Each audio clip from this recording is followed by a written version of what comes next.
All right, it's your girl Shariq Lamay, and I am here on set of his new music video. This is the man, the legend. I've been knowing him for many years. Too many years. We go back to elementary school, literally. Mr. Ron DEUCE, how you doing? I'm doing good. I'm feeling good. By the grace of God, everything is happening how it's supposed to. We back outside. Well, kind of. We're inside outside, but you know, we're on the set of your new video. So tell me about this song that you have in the collaborations, because you got some powerhouses to the table with this one. Right. So this is featuring two easy to love, you know what I mean, Lil Uno Wolfpack, Raquel Dior. And I've been going back home because obviously I moved to Los Angeles, you know what I mean? And I just been feeding off of the energy and really trying to bring that sound back to Los Angeles. So I decided to collaborate with, you know what I mean, people that I've been knowing for a while, just to bring back, you know what I mean, the same energy that I had when I was youthful, when I was a child, and I was just doing this for fun and just out of pure love. Right. So like I said, I've been knowing you for a long time. You've always been artistic. You've always been creative. We used to have trumpet lessons together in elementary school. And then we danced together. So you've done so many different things. So when it came to you coming out as a rap artist or as an MC, what actually made you decide to pursue that passion, and what really gravitated you towards that? Man, the first thing that I could think about was Chris Stacks getting a recording studio in his home. Shout out to Stacks. Shout out to Stacks. So, you know what I mean, after school, we really didn't have any extracurricular activities, so we would go and do things that we shouldn't have been doing. So really, Chris' dad was a DJ, so he provided him with recording equipment, and we start going over to record. Literally, we'd probably be like 10 deep in like one bedroom, just everybody on the bed. We recording in the closet, one person, you know what I mean, working the Pro Tools on the computer, old school desktop. And it really, I really started falling in love with it, and I didn't know that I would. But given that, like you said, you know, we did poetry with Miss Hall, you know, we danced, we did, you know, played the trumpet in elementary. It all sort of tied in together, you know what I mean? Yeah, definitely. So, okay, I want to talk about the Bay, because you know we're from the Bay. So we gotta bring that in. So when me and you were coming out, we graduated high school '06.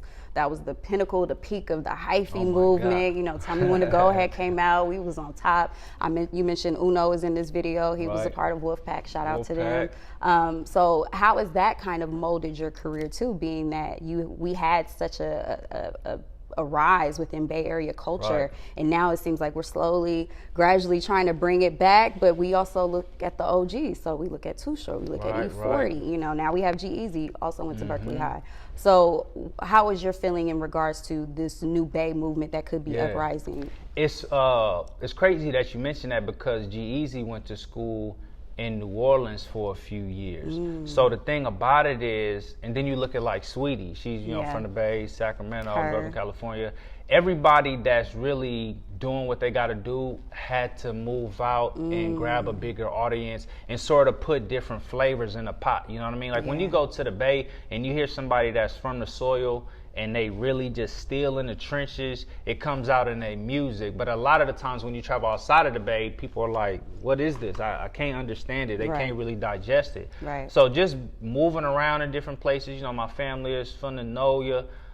You know, I got family in Florida, travel to New York, travel to different places. So I try and bring all of those little flavors into one, but you know what I mean, still keep it Bay. And still represent. Yeah, you always represent. I do too. I still got my 510 area code. I've been in LA for 13 years or something like that. Never give it up. Never give it up. And that just speaks to who we are as a culture, you know, and you know, you go back to the Bay, it's not the same by any means, but there's different little uprisings of culture that's still happening. So I definitely respect that. So I want to talk about the actual core of your music, your messaging. So this song seems more of like, when you listen to it, it can seem more like a party song. It seems like, you know, you living it up, big time and whatever you want to call it. I'm showing my age. But you also have a conscious side to you. You also have a seriousness to you as a man, as an adult. So tell me, how do you fuse those together, and then which one do you prefer? Yeah. So I came up with a formula. I figured that, you know, I was doing a lot of conscious music, but it was over like conscious instrumentals, right? Everybody's at the point where sometimes they don't really want to think about what they're stressing over. They just want to let go, have fun, drink. So I'm like, what if I take these up-tempo beats and make you feel like you partying, and then I sprinkle little jewels in there, you know what I mean? Because I am very conscious, you know what I mean? I figure that I have to get to where I need to be, have the platform, and then I could go back and do the real work that I want to do. So ultimately, you know, to answer your question, my ultimate goal is to serve people and help people, and I do prefer conscious music. Definitely. And conscious kind of has a stigma. I'm wondering if it will ever one day have a different title, because it's more than just conscious. It's wokeness. You know, that's pretty much a popular term. So within your consciousness, what are some of the things you want to focus on or people to take away? What type of messages do you want them to get from your music? I would love for people to start, you know, taking better control of their health, to be honest. I heard you drop that vegan line in there. Yeah, health as well. yeah, exactly. Drop the vegan line in there. And really, I feel like it starts with what you eat, and as you begin to eat better, mind starts to, you know what I mean, think on, you know, start having higher vibrations, you know what I mean? So definitely. I actually just ended my vegan journey after 10 years, but we'll talk about that offline. Sure. Well, I'm pescatarian. I still eat fish. I'm trying to get there. We'll talk. Yeah, I'm trying to get there. Because I have some feelings, but what it really is the education. You know, you're educating yourself about balance, and I think that's what life is about. You're balancing the things that you put into your body, and as well as what you put out into the world. So I like that you have this pattern of balance within your life. You know, you have music, you have all these different arts, but you also want to be conscious. You also want to rep the Bay, and we're multifaceted. We multifaceted, and sometimes people can't handle that. Like they like, oh, I thought you was this way. Oh, I just seen you over here doing this and that party, and then it's like, okay, I can do that and still come back and go serve my community. Exactly, you know what I mean? Exactly. I love that. So then, in terms of getting your music out there, how has this process been? Because you've been doing it for a while. I've been doing it for a while. Yeah. You know what I mean? So like, I understand I got to get better at social media, because I'm a real personable person. You know what I mean? Yeah. So like, I realized I have to start bringing in different people and start building a team. So that's like the goal. You know what I mean? And as I kept, you know, going over the years, I realized that it's bigger than me. Yeah. You know what I mean? It's about providing a platform for other people, and the more people that I bring in to, hey, let's do this, let's collaborate on this, then the bigger the picture becomes. Definitely. So in terms of like mentorship, have you had any mentors, you know, within your career, and if so, have you passed that down and been an example and been a mentor yourself? I want to give a shout out to my cousin Uno, because Uno is really, you know what I mean, he obviously, you know what I mean, created the Van song with the rest of the pack, and I learned a lot from him, you know what I mean, and he was vulnerable enough to tell me like their pitfalls, you know what I mean, things that they went through that they wish they could have done better. I really, you know, love Jay-Z. I've had a chance to speak to Jay-Z on occasions, and what you see is what you get. What you hear in the music is exactly what you get.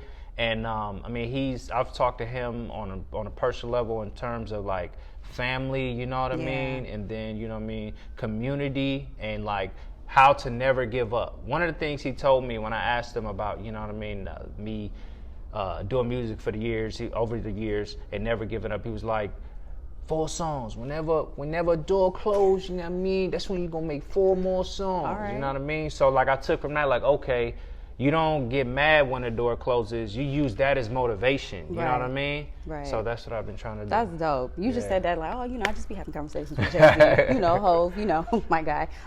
No, that's really dope. And then just funny story about Uno, why I'm glad that you said that, because even though I know he's a little younger than us, he definitely was always inspiring. I remember what was that? We had a little Mexican food spot up the street from Berkeley High. I know what you're talking about too. It wasn't Cadoba, it was another one. But I remember Baja Fresh. I remember going up there with him and Rico one day. He like, man, Rick, I'm about to be on.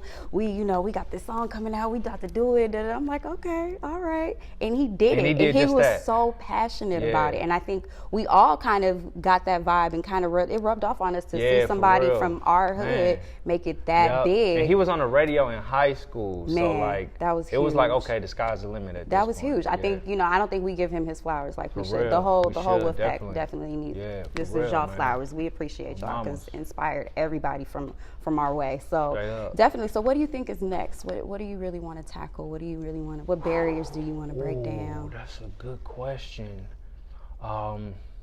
I want to continue to move forward in different business ventures, you know what I mean? Been learning a lot about stocks and crypto. We got to talk about that too. You know what I mean? Then I got an album. We're going to come out with another album. I'm still collaborating with Too Easy. We just got out of the studio this weekend. Nice. So a lot is coming. Going to drop the 2 videos, you know what I mean? Continue to push. And it's a marathon, you know what I mean? That's how I feel. It doesn't stop here. So, yeah.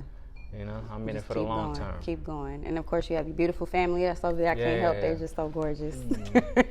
And I love that you put your dad hat on and you put it out there. Like, I'm a dad, I'm a husband. Absolutely. You know, shout out to your beautiful wife. She's just been amazing. Absolutely. All the love way you. through.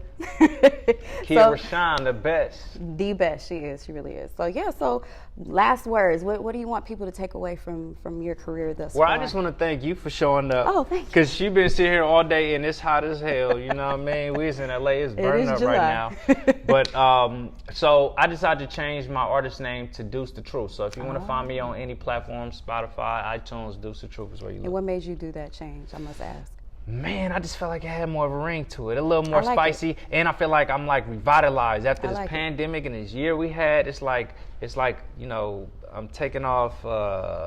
What is it, like the butterflies break through the cocoon? So I'm taking, you know what I mean? I'm busting out. It's me. I'm here. Deuce the Truth. I like it. It has a ring to it, and it can mean a couple of different things. Because there's always 2 sides of truths, multiple sides of truths. Absolutely. So you show, like I said, you show that balance. Right. I'm gonna start writing some raps for you. I think I got some Alright, bars. Send them to me. But thank you so much. Yeah, look, split sheets, all of that. But yeah, I also got to get you and my guy Miku together. I think you guys. Right. And my sister loves you too. She said y'all been talking on Clubhouse. Thank you, sis. Cheyenne G, shout out to her. She's also an amazing MC out of the Bay. So for sure. Thanks for talking to me, friend. There we go. We did it. Appreciate you. For sure. One. And we rap.